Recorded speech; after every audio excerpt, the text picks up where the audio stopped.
You're watching Kicking It with Onrie, the live shopping show. What's up, everybody? Onrie Copen here, and I'm live with my very good friend and editor, Chuck Pineau. Chuck Pineau! How you doing, Chuck? I'm doing good, actually. Today's been a pretty good day. I woke up at a good time, got myself a tea in my little Tim Hortons mug here. Already had a meeting with somebody about a graphic novel that is probably going to be a big deal, like a year and a half to 2 years from now. So I'm kind of stoked about it. It's nice to be able to look forward and go, there's something really cool that's going on. And then, of course, I get to see that we're right around or over $1,000 for oh, dude, YI SOON SHIN. I'm shocked. I'm like, we'll get to that. But you know, it's like I feel like anybody who might be catching this now or later or whatever, you know, may not know what YI SOON SHIN is necessarily about. And I'm kind of feeling under the weather. I got a really nasty virus I'm fighting off right now. So I figured I would just show a quick video that kind of gives everybody the idea of what YI SOON SHIN's about. And what's really cool about it is I found someone like really famous to do the pitch for me. So like, it's really cool. Yeah, dude, you'll like this. All right. So Well, let's see this. All right. It's time for Expert Pitches, where Onrie takes a back seat and lets a real professional do all the heavy lifting. This story takes place in a far-off land full of magical fairies and dragons and wild daisies. There's a little girl who's basking in the sun and... Neil? What? What is it? That's not what my book is about, Neil. Well, then pitch it your bloody self, you stupid bloke! This has been Expert Pitches with Onrie. What'd you think? Dude, I feel like I was there. I feel also like I may or may not have sexual misconduct things to lay against somebody now. I do feel like I was possibly misjudged. Look, dude, you know, we're indie comic guys. We're on a budget, and Neil was available to do this for me. You know, look, if Bill Cosby was going to do a pitch for Belial, I would let him. So I get it. You know, actually, I think Bill Cosby would be a perfect war lion. Come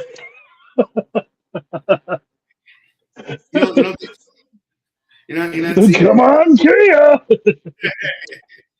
He puts the pudding in the sectors, and then I put the fist in the face, and then you go flat.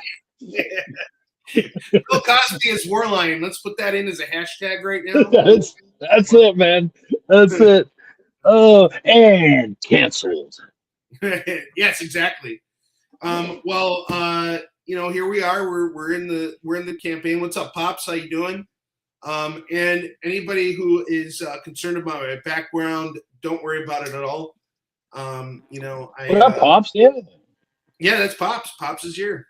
We got Pops Van Sant in the house. Pops, it's good to see you, man. Yeah, we're doing really well on the campaign. Let's take a look right here real quick. I know we kind of started off in just like a more you know, relaxed, chill way, and that's what I want. This is what I want this campaign to be, Chuck. I want to have fun when I'm doing this. I'm so sick of stressing out and being like, hey, you know, why you know, what am I supposed to do to get like that next backer? You know what I mean? Like, I don't want to worry about that anymore. I don't want to worry about anything. I just want Russell Crowe in my background, and I want no one to pay attention. You know what? I'll be the serious one for a second, and I'll say, you know, the reason for that really is that YI SOON SHIN is not necessarily a fun-loving storyline. You know, it's a real-life story about a Korean admiral who went up against the Chinese Navy 23 times and defeated them soundly 23 times. Oh, Japanese. Sorry, yeah, he worked with the Chinese. That's right. Yeah, he went up against the Japanese Navy and military 23 times and defeated them 23 times. And it affected him and his world and Korea in so many difficult ways, and it was a really, really difficult time for Korea and for the people, and of course for Yi and everyone else. And so it's a very serious story, and it's something that we have had to take seriously while also injecting a little bit of that North American sentimentality, because that is who we are as creators. So it's a serious story, but we can still have fun. I'm really glad you said that, because like I was starting this off like on too light of a level, and I guess I was doing that because like it's just I've been pitching this book and taking this book with me to cons for 17 years now, and like to finally get to this point where we're like, we just finished the second to last chapter. We're actually working on the final chapter as we speak now. The fact that we're well into the last book, actually. Yeah, it's like I can't tell you. I've done over 100 and probably 50 conventions at this point, just pitching this over the course of my career, and moving so many books and going back to press so many times. Our first issue has now seen 11 printings. Like it's crazy, and getting on with it. It's like I've pitched this so many times that I had to start this broadcast off like in a more humorous way, but I'm glad you kind of like centered us back to what we're supposed to be focused on here, which is I mean, that's an editor's job, right? Yes, exactly. But I just want to say before as we continue to go here, just how much I appreciate the fact that we are here, because you're a really big reason why we are at this very point right now, Chuck. After Dak passed away, it was really hard for me to continue working on the series. And for those of you guys who don't know, Dak, David Anthony Kraft, he's in this picture here to the right.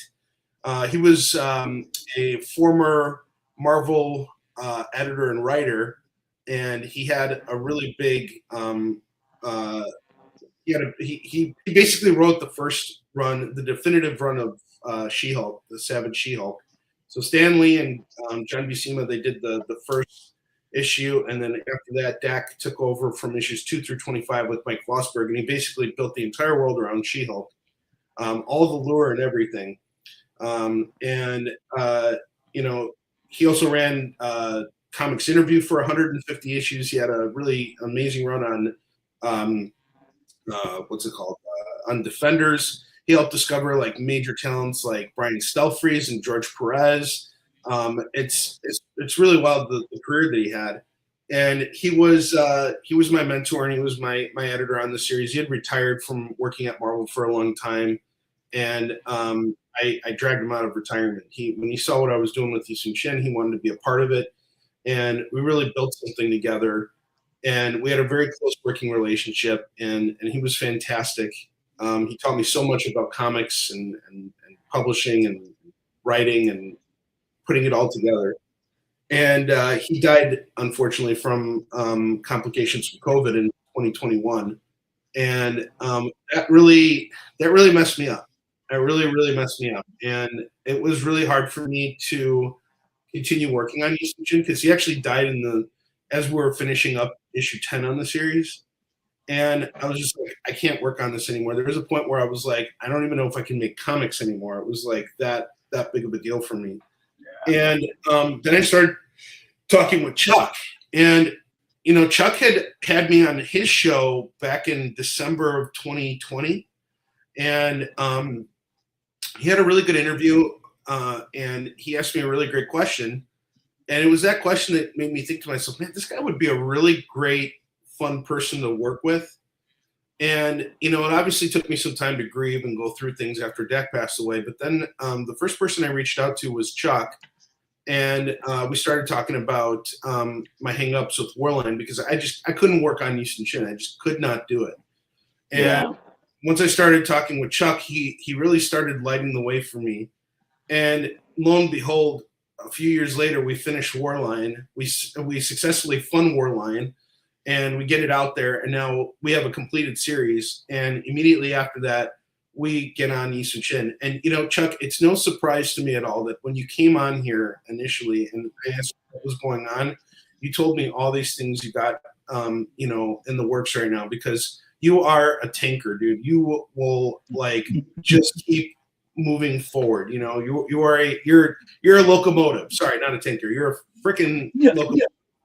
And I love that you said that, because for me, especially when I'm talking to the ladies and whatnot, if someone is just they're constantly doing the work, they're trying to get something done, they're really pushing, I'll be like, girl, you are a fucking tank. Keep at it.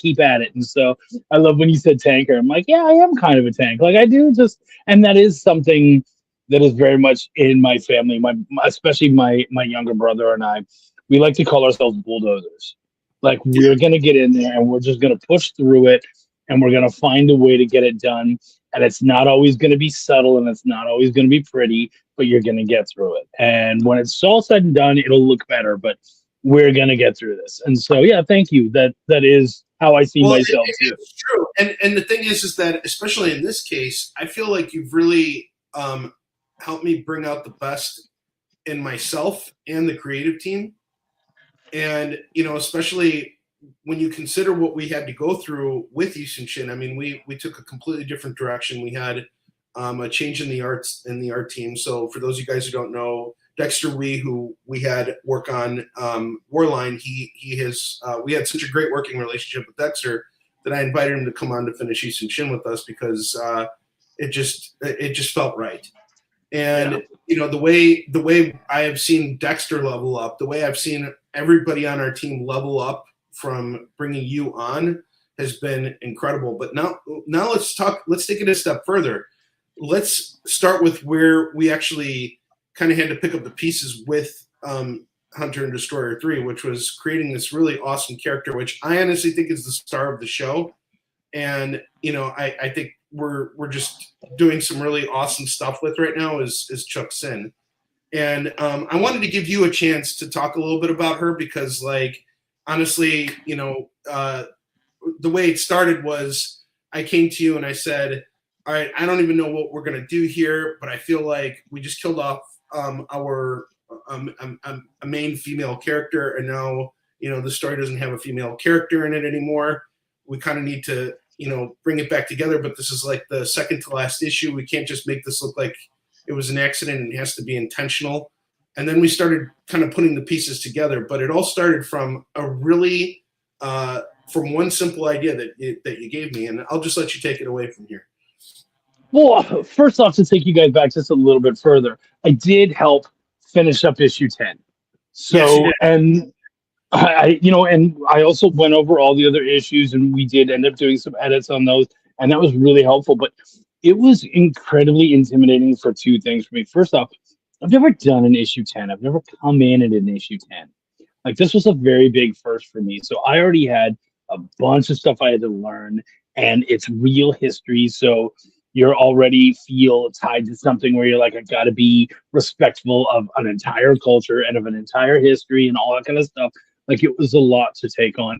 And Dak helped create and was there during the creation of one of my favorite character, Wolverine.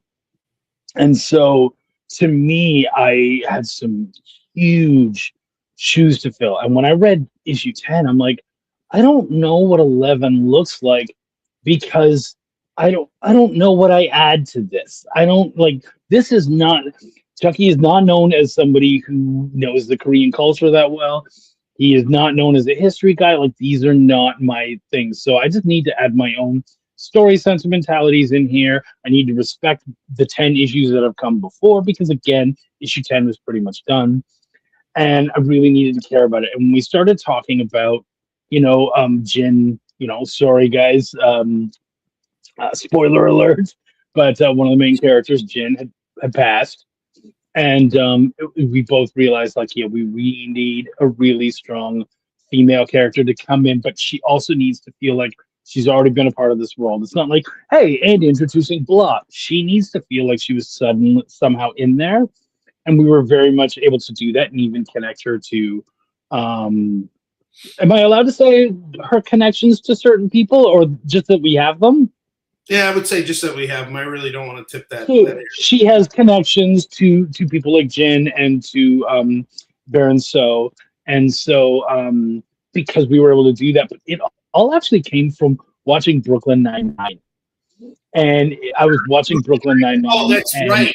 Yeah, you told me this. Yeah, and he I forget Holt, Commander Holt was talking, and he was talking about this woman that he absolutely hated, and he called her a Chuk Sin, a Korean toilet ghost, and I went, what the fuck is that? And so I start researching Chuk Sin, and I was like, what a twisted creature this is. What if we had a manifestation of that? What if we had someone who used that identity to terrify people? That's a strong female character. It's connected to Korean culture. Hopefully they'll appreciate and respect it. I made sure to do my research. Was that a character that was like, was this a deity and whatnot that still was revered and appreciated? Of course it was at that time. And so, perfect. So we then started talking about it, and we both immediately realized, like, she needs to be this terrifying character, but she also needs to be sexy. Like, there still needs to be some of that. And that was something that YI SOON SHIN was going to miss, because, again, Jin was kind of our sex factor. And for the ladies, at least, obviously Yi is for the men, or for the women. But yeah, we needed someone sexy, someone deadly, someone terrifying. And we talked about it, and immediately I immediately was like, dude, the long braids with the blades on the end. Like, I'm pitching this to Onrie, and he was super excited. We were having a ball with it, and it just started going back and forth until finally I was like, send it off to Dex. Let's see what he comes up with. Yeah. And if you notice, like, the original concept for her, like, if you look in this particular image here, and you look behind that profile shot of her, and you see the figure with the long hair and the blue lines, you know, it was kind of took on more of like a Samara look from The Ring, and I kind of wanted to get away from that because it looked a lot like Jin, you know, it looked like Jin, but on top of that, it was like, I wanted to see how much further we could take this. And then that was when you added the idea of like the braids with the blades on the end. And then I remember I saw this painting in my parents' house. It was like it had some sort of Asian influence, but it was like this really tall, you know, thin woman with no eyebrows and, like, you know, black hair. And I was, you know, she was meant to be depicted as like one of those like geishas or, you know, kisengs, whatever. And I was like, all right, cool. I had, you know, that kind of like connected for me. And I love the idea of like her not having eyebrows and having like this like very tall, like full figure, you know, like she's a sex figure. She's a sex symbol. And at the same time, like, there's just something so much more twisted underneath it.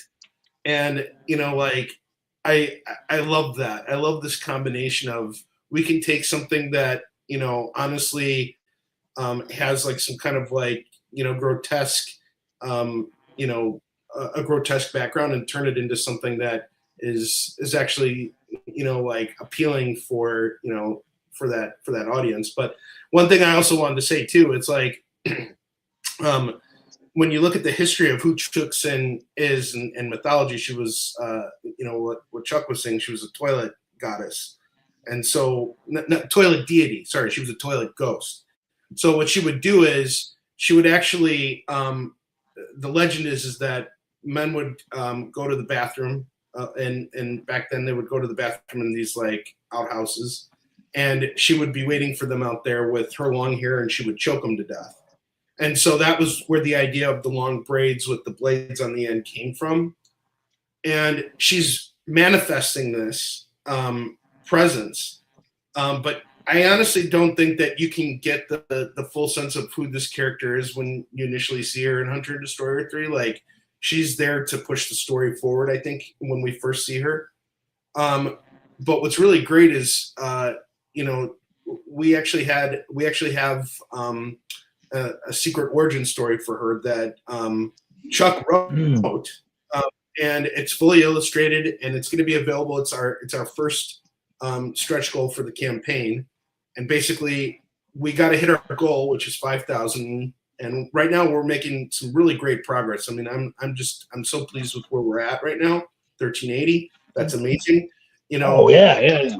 Yeah, we're totally crushing it. But if we can hit $6,000 by the end of this campaign, you guys are going to get extra content. And I think this is the first time I'm really passing something else on to someone else to write, but it felt like it was the right thing to do because of the fact that Chuck had such an instrumental part in creating this character.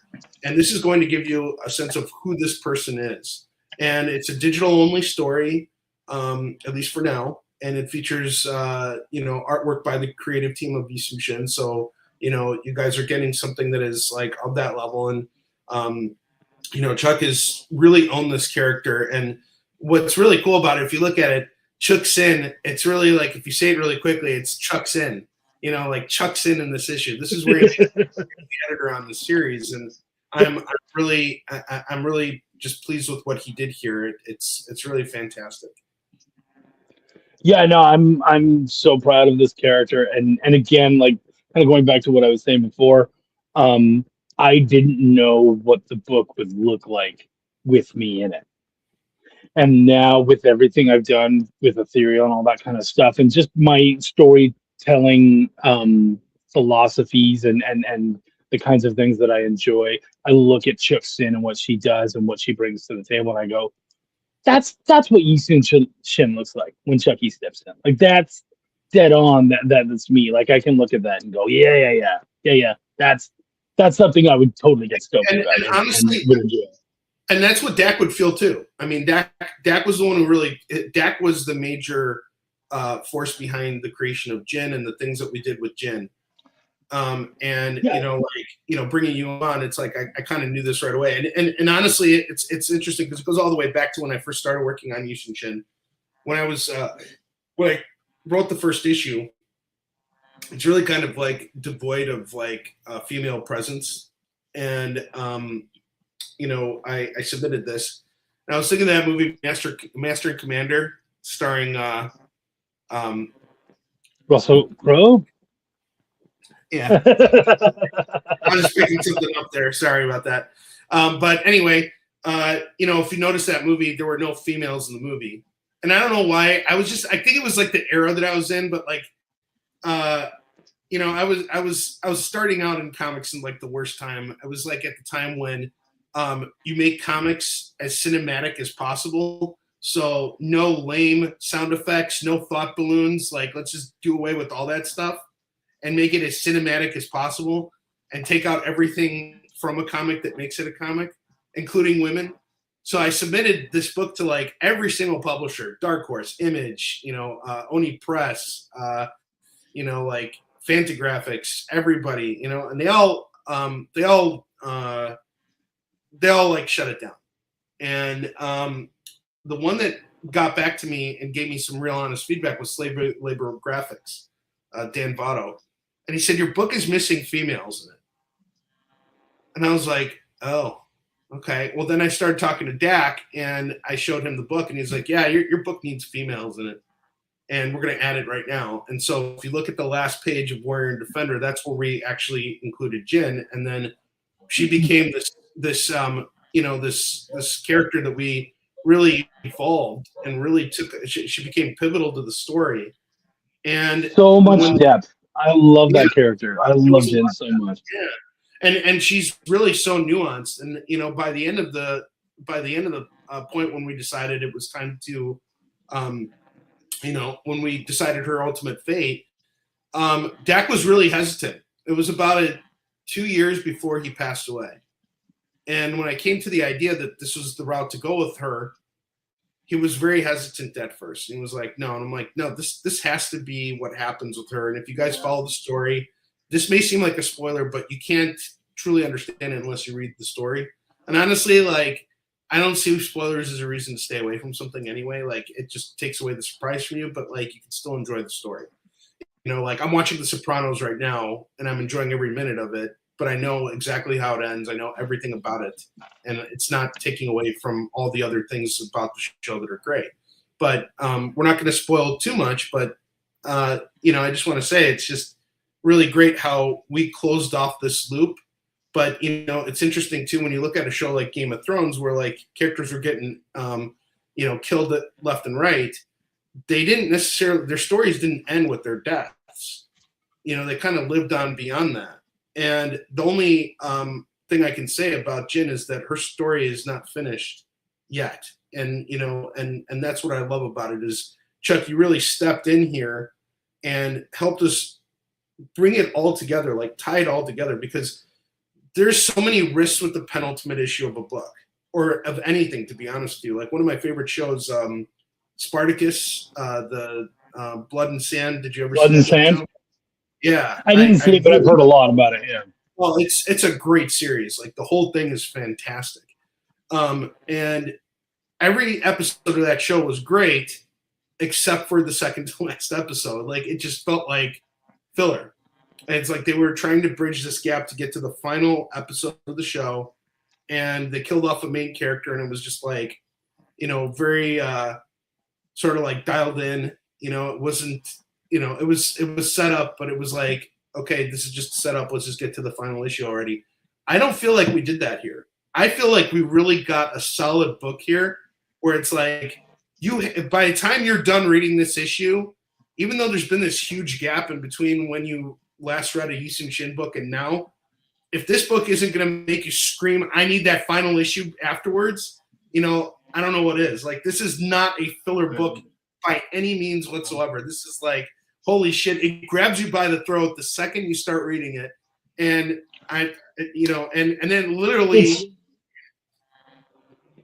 I would call this book, I would say that this issue is beautiful connective tissue. Because what it does is it very much comes from the death of Jin and how that's affecting all of our characters, and the death of another character and how that's affecting everybody. And then it also connects to, shit's coming. The 23rd battle is happening. This is going to be a big deal. And now we're moving towards that too. And so you've got this kind of stretching going on where things are still happening, but we're also moving onto what is going to be a really big deal, and you know that. And of course, then Chuck Sin comes in too, and now you've got this other like, oh shit, everybody's stepping out of, like, everybody is playing their part now. And Chuck Sin, as we've already mentioned, is very much a shadow player, and so the fact that she has stepped out of the shadows, it's now saying something like, oh no, and she steps out in a pretty grand way. Like she makes, by the end of this first issue, she makes some moves where you're like, oh, okay, she's gonna be a big deal. Yeah, you're damn right she is. When what she's attempting is rough too on our characters. So we have not held back. We've had a blast with all of this stuff, and I think you guys are just gonna love it. Yeah, absolutely. And I want to talk about a few things too with this particular campaign, so that everybody kind of has an understanding. And most of you guys who shop with me on my shows may know this, but you know, we completed this book already. It's already off at the printer. It's slated to arrive here in Chicago on the first week of May. So like after the campaign ends, books are actually touching, you know, they'll be at my doorstep. And we're also doing a very limited print run of this. So like, as I've mentioned before, we've been printing up YI SOON SHIN in single issue format for the last 17 years. And now we're phasing out our single issues. So all of these books are basically getting final printings. Chuck and I, before going off to press on these books, you know, gave them a look over and made some adjustments to them. So what we're going to be doing, we're not taking YI SOON SHIN out of print. We're just moving from single issues to like softcover graphic novels, and we'll probably keep our hardcovers in print too. But this is going to be sort of like your last chance to get these single issues, and particularly with Hunter and Destroyer 3. This sounds like a lot, but it's not a lot. We're only printing up 1,500 copies of issue 11, whereas every single issue that has come before it has seen multiple printings. Like I said, issue 1 has seen 11 printings. Issue 2 and 3 and 4 are all around 8 or 9 printings. Issue 5 is at its 3rd printing. Issue 6 is at its 3rd printing. Issue 7 is at its 3rd printing. We have a 2nd printing on issue 8, 2nd printing on issue 9. All of these books, we've constantly been putting them back out, and I'm constantly selling them. But now we're phasing that out. We're getting out of the single issue phase. And, the last issues that we're going to do a very small print run on that, and that's going to be catered to having enough copies to sell through all the other single issues that I have. So we're really dialing back the amount of books that are going to be out there. So, this may not seem like, okay, it's issue 11, whatever, but if you have never read YI SOON SHIN before and you want to be a single issue completist, this is the time to jump on it. This could be your last opportunity here. So I highly recommend people doing this, because once we sell through all of issue 11, that's it. I'm not reprinting it. But going back to everything else, it's like the rewards are pretty much already completed. We have, I'm going to just exit out of here real quick. We have our variant covers here. Hold on, I got to get rid of this background. Sorry. Well, and you guys are also, while he does that, from a completion standpoint too, that little Chuck's in 3-page thing that we're going to be doing when we hit 6K, that probably, I'm not going to put words into Onrie's mouth, but that probably won't be seen in print until the trade comes out or the hardcover. Yep. So this really is like, even when we bring out issue 12, you're probably not going to get access to that unless you don't get access, like unless somehow we don't hit the 6K, which, guys, I just don't see happening. I think we're hitting it, and we're going to keep going. I have to say, this is probably one of the strongest beginnings to a campaign ever. But I also think the reason why we're having a strong start to this campaign is because we've proven that we not only can successfully launch and fund a campaign, but that we deliver. And with this campaign in particular, that's something that I'm really going to drive home as emphasis, that you guys are going to get your rewards in record time, because everything is done. These variant covers here for the variant cover bouquet, they're finished. We already have them printed up. I went to press and got a bunch more. And here's the best part. Every single one of these books is going to be double signed. I had JT Malloy, who did this variant cover here. He signed every single copy for you. So you're getting a double, and I'm going to sign your copy for you. And then we had Fang. This one's not signed by Fang, but we have another one. Should have another one. Yep. This one is signed by Fang. So she has signed every single book. And I love that cover. And then we have Fabrice's cover. Fabrice is going to sign these too. So it's like all your books are going to come double signed by me and the artist.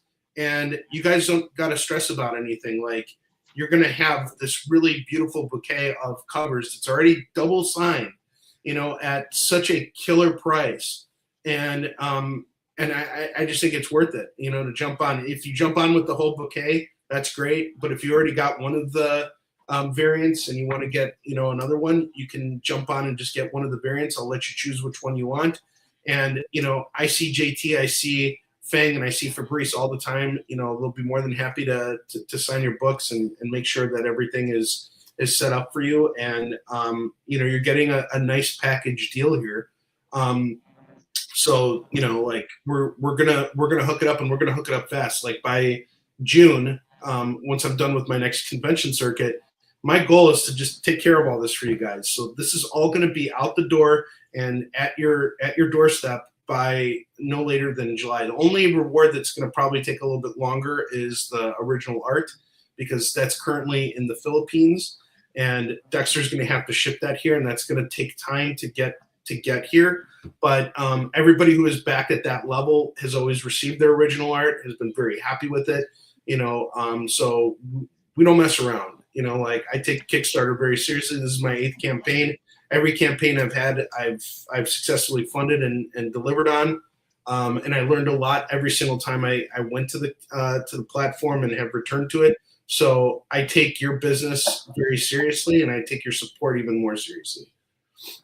Well, and another thing that shows that YI SOON SHIN is gonna do well and is something that can be trusted is we're on issue 11. Like you don't see that. I've worked on, oh my gosh, dozens and dozens of titles. I've got to say, probably moving up towards 50 titles easily. And I've never worked on an issue 11 or 12 before. It just really doesn't happen unless, like, say you're on your third set of 4 or whatever, which is effectively what this is. But I've never done that, and so this is such a rare thing for indie comics, especially where we are indie, and it's such a big deal, and you get to see so many amazing things, and yeah, it's a big deal, and we've taken that really seriously. So yeah, you know what's interesting? When I was on my last circuit, and I don't remember which con this was because they were all just a blur at this point, but they blend. Yeah, they all blend together. Someone came to me at the show and they were like, it was this book put together with using AI. And I actually, a lot of people would have been like, hell no, like screw AI, get out of here, but I was actually kind of flattered by that because someone thought that this looks so good that it's like, is this AI? Like that they just, throw it together using some, graphic that like, makes you look like, makes it look super rendered and everything. And I'm like, nope, we've actually been doing this before AI was available to, for general use in the world. Like 17 years we've been working on this. And, the original art is proof is where there's proof in the pudding. And I think that's what's so great about the original artwork is like, this is your chance to own an actual piece of the story. And sorry, Bentley's barking. Someone pissed off my dog. So, all right. Anyway, did you hear him barking just now? I did, but it sounded like a real dog. Yeah, no, his barks are real. Like he doesn't screw around. He like sees somebody right now. He's like pissed off. He's protecting the house. But like having someone say that to me, it was like I wasn't insulted. I was actually kind of flattered. I was like, yeah, we've been working on this for like 17 years. And then the amount of shock that they were in when I told them like, no, this is not AI. Like we actually did this. Like this is all done traditionally and everything. And I think what probably may have thrown people off was the fact that the book was colored digitally. So like what everything Adriana does in this book or in the series, and she's been with us since the very beginning, is done. She's not coloring on, in a traditional sense. And digital coloring has been utilized in comics now since like the 80s. But the way that she renders things is just is really amazing. I just think it's phenomenal, all the work that she's done. But she's been the most consistent part of this series, and she's also not a very public person. So like I've never actually met her in person before. We haven't even had conversations over the phone. We just sometimes switch messages over on WhatsApp, but mostly we're communicating through email. And she's just always delivered on this book, and she always she just puts her heart and soul into it. The fact that she has been on this with us from the beginning, and we've seen multiple artists come on YI SOON SHIN, but the one thing that we've always been doing is making sure that everything is consistent, so that you don't feel a huge jarring change between Giovanni Timpano's artwork, L.R. Anacleus's artwork, and Dexter Wee's art. It all comes together seamlessly, and that's one thing that I have to say that we've done a really great job with, is seamlessly changing these things over. And even with Chuck entering this book in issue 11, it's almost like this is a starting point. And I think we treated this almost like an issue 1, Chuck. Like we treated this like we're starting here, and we're for me it was like starting back up, but we're starting here. And this is what working in comics is. Like if you ever work on a mainline Marvel or DC book, you're starting in the middle of like years of mythology that has already been come before you. You know what I mean? Yeah. One of the fundamentals I learned early on was and this wasn't even for an editorial standpoint because I'd never really come late into a series. Usually it was like the latest I'd show up was an issue 2 or 3, at the max. So but what I learned was treat every issue like it's somebody's first. And I think we did that here.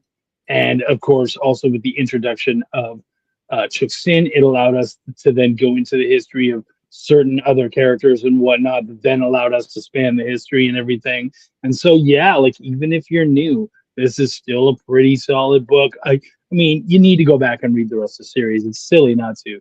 But you could come in at issue 11, have a very good idea, and understand, like, as long as you've heard the synopsis of the series, even the vague one that I gave, and then you come in, you're fine. You're going to be okay. Everything will be explained. You'll understand what's going on. There's touchstones to previous times, and actually, issue 11 was a perfect time to do it, to harken back on everything that had come before, but also say, hey, we got one more big card to play, so just stick around. Yes, and the card is big.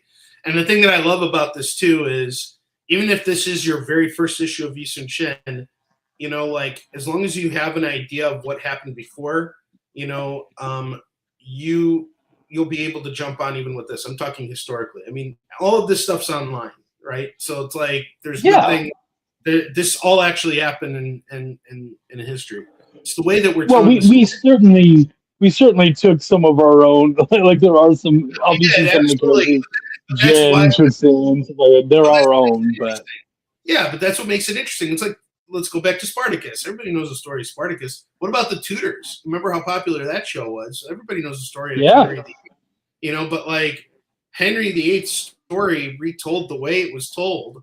Everybody had to see it, and that's actually where Henry Cavill really, that was like his first like breakout role. A lot of people don't remember that, but he played a major character on that show, and he was not a good guy on it either. He was just like this passive dude, but like he was like the king's best friend.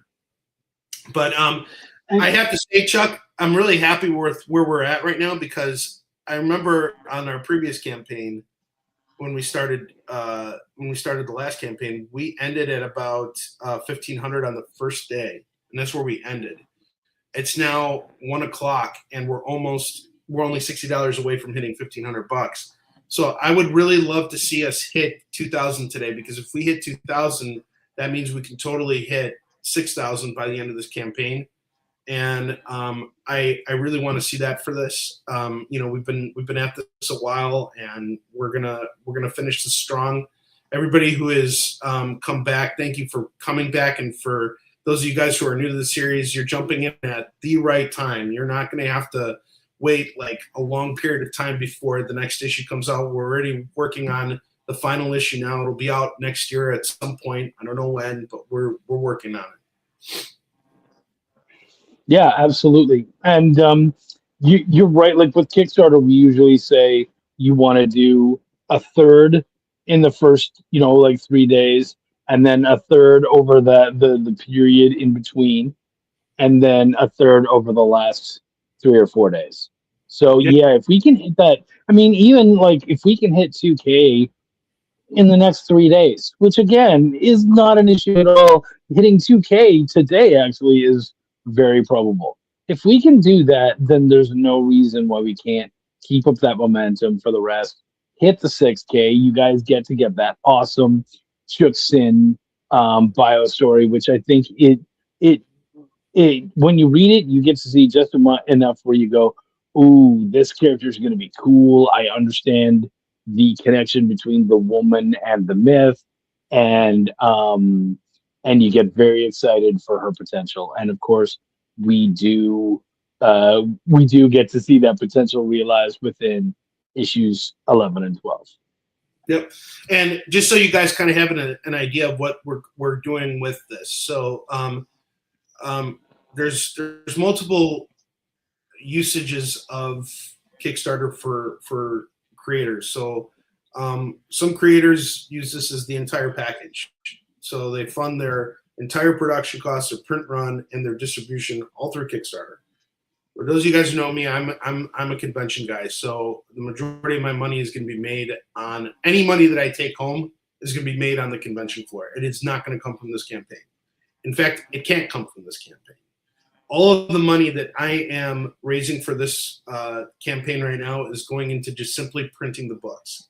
So, and this is what I call more of a defensive use of Kickstarter. So all the money is going to printing. And we're not just printing Hunter and Destroyer 3. We're actually reprinting Warrior and Defender #4. That's the original 4th issue. This is going into its final printing. We're completely out of stock on this. And it's going to get one more final printing, and then we're printing up issue 11.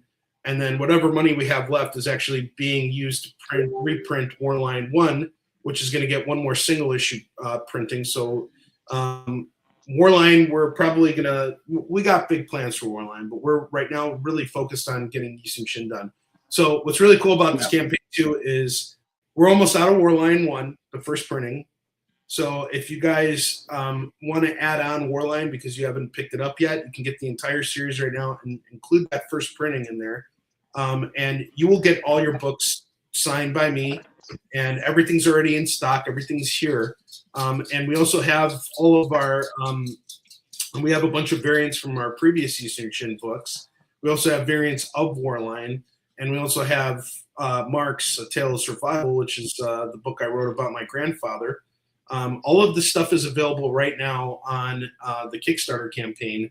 So you guys have access to our entire library. You can get it digitally. If there's something that's missing or whatever, you can always reach out to me too, and I will respond. We actually had someone reach out to me this morning. 2 people reached out, and they just wanted the latest issue of YI SOON SHIN available digitally for them. And for some reason, it didn't show up on there. It was showing up as like an after campaign pledge. So I didn't add it on there. But then I went in and made an adjustment, and there we go. It got fixed up. So, we're good here, and I will respond to you guys in a very timely manner. And I take this very seriously. This is going to be my focus and my effort for the next 20 days. Hell yeah. Yeah. And Chuck, I also wanted to say one other thing about you. You've had a lot of stuff going on in your life, particularly in this last week, with having your gallbladder removed, and you still made yourself available to help me through getting this campaign in shape and everything. And now we're where we're at. But I just want to tell you how much I appreciate you, not only for coming through at a time when it was difficult for you, but for showing up, like for really showing up. Oh, people who can just disappear on you, and I've had those experiences where you're just trying to reach someone because you need them and they're just not available.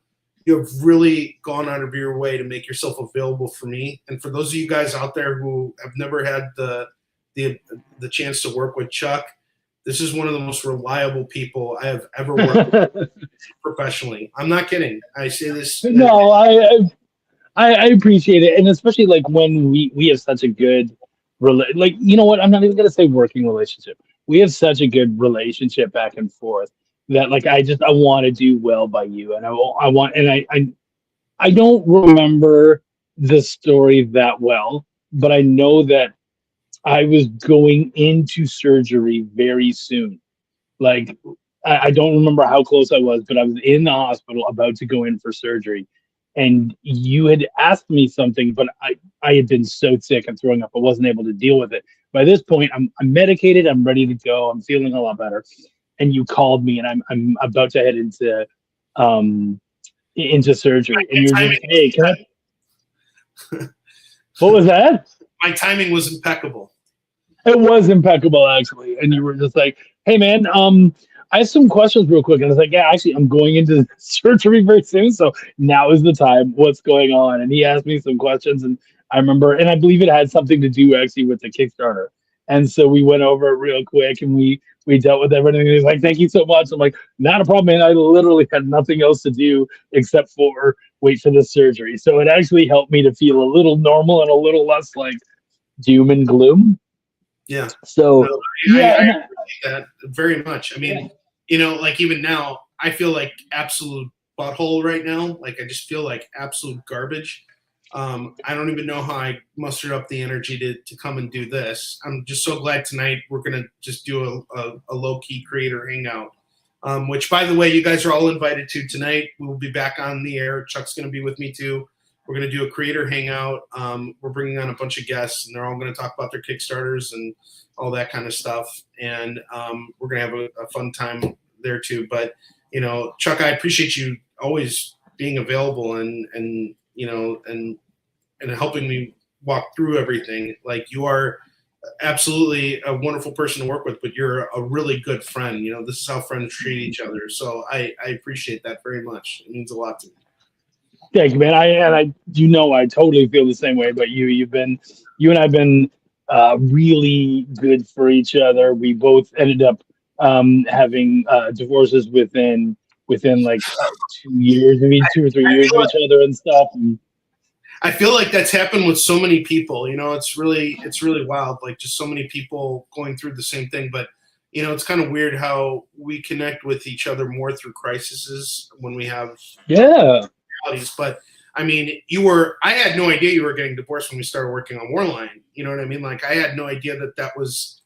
I didn't either, to be honest. I didn't know that it was as bad as it was. So yeah, and it's really crazy because it took me for a loop, and the fact that we managed to put Warline 2 together in like one of the most like difficult periods of our lives. Like I was in the thick of my divorce, like I was going through the worst part of it. You were, you know, just getting ready to move back to Canada. You know, and going through all of that. I mean, we were both going through so much, and yet somehow we put out this book, and it was great. And I honestly felt like after we completed Warline 2, I'm like, if we get that book done in the middle of our crisis, then we can really get anything done. And I have to say, from the birth of any crisis can honestly come some of the best work that you're possible of creating. But I also think that great work can come from being in a happy place. And we definitely were more settled and more focused when we worked on YI SOON SHIN. When we came back to it, we were focused, we were whole, and this is why we got here, and this is why we're going to really stick the landing with this. And I'm really excited for everybody to see how we bring this series to a close. Yeah, it's funny because like even was it Warline 2? You and I have talked about this before. I was so in the middle of my divorce and my depression and all that. You like didn't even remember. You didn't even remember what happened. No, I didn't remember any of it. I didn't. In fact, I was seeing art from it and going, I don't fucking remember any of this, guys. Like I don't remember any of it. And yet, you know, I sat down, I did the work, like it all. I went over it all. I did do everything, but my brain was just so shredded at that time. Because of depression and all of the stuff that I didn't remember it. But you know, you persevere, you push through, you make it happen. I remember issue 3 quite well, and I remember YI SOON SHIN 11, and I know what's going on as well. And that was just the one where, you know, my brain was not healing; it was actually just fucking itself up and ripping itself apart. And so I don't remember doing the work, but I read it and I go, oh, well, they did great. Like, good for these guys. But I don't remember doing that. I almost don't even see myself as having worked on it. Yeah, but you did work on it. I mean, it's like we were all involved in it. We just don't remember because the things that we were going through were so heavy at the time that you sometimes just can't focus. But if you can get through that. And it was a perfect book actually for that, because we had that ending already nailed down. Like we already knew what we were doing. And that's a very difficult time in Warlion's life. And so it really worked that we were able to put that pathos into it, and that we were able to come at it from that angle of being hurt, because he's very much in his pain and in his depression in that issue. So it actually just kind of worked out. I guess if there was any issue of anything I've worked on where we needed to summon our depression, Warline 2 was it. It worked. I really can't wait for you to get that. So I'm sending Chuck a big package because he's got free comic book day coming up, and I'm sending him a bunch of Warline sets. And because, ladies, who doesn't love a good package, right? Yes, there you go. Right. And I'm really curious to hear what your thoughts are going to be to go back, because you've never seen Warline 2 in print. Yeah. No, I've never seen Warline 2 in print. I've never done the flip page. Yeah. So I've been putting. So I owe Chuck a lot of stuff right now, and I'm shipping it out to him finally tomorrow. He's getting a whole bouquet of things from me. But yes, but this is going to be exciting. But all right, guys, I think we need to wrap this up right now because I am really in need of laying down. I'm feeling like absolute crap. My entire body is freezing and cold, and I'm dying. But Chuck, thanks for being here. I think we're off to a really strong start on this launch here, and we'll be back tonight, 7 p.m. Pacific, 8 p.m. Mountain Time, 9 p.m. Central, 10 p.m. Eastern, with a slew of really awesome creators. Come and hang out with us tonight. Chuck will be back too. And Chuck, you also got another campaign going on right now too, so you'll talk about that. Actually, if I could talk about it real quick, everything that comes out from Ethereal, pretty much, your boy Chuck has had his mitts in. So I know there are 2 other campaigns. I don't know what they are off by hand right now, because there's always like 2 or 3 campaigns happening from us. But we do have an issue coming out tonight called Stitches, and it is from the Babes Gorn Dinosaur universe. It's in the very first issue we had this this little back piece that kind of came in. It was like a little vignette of a serial killer, and we've seen bits and pieces of the serial killer through the series, and so now we actually get to see his backstory and see what made this dinosaur man, the saurian serial killer, who he is, and what he does and all that kind of stuff. And so it's going to be pretty badass. I just went over some of the pages today and looked at some of the work today, a bunch of the art and whatnot, and you guys are going to love it. It's absolutely awesome. So keep your eyes out for Stitches from Ethereal Comics coming to Kickstarter tonight. That's awesome. That's awesome. All right. Well, we're going to close out now. Chuck, I will see you later tonight. Everyone else, I will see you later tonight as well. Thank you all for being here. And thanks for giving us such a strong start to this campaign. See you guys later.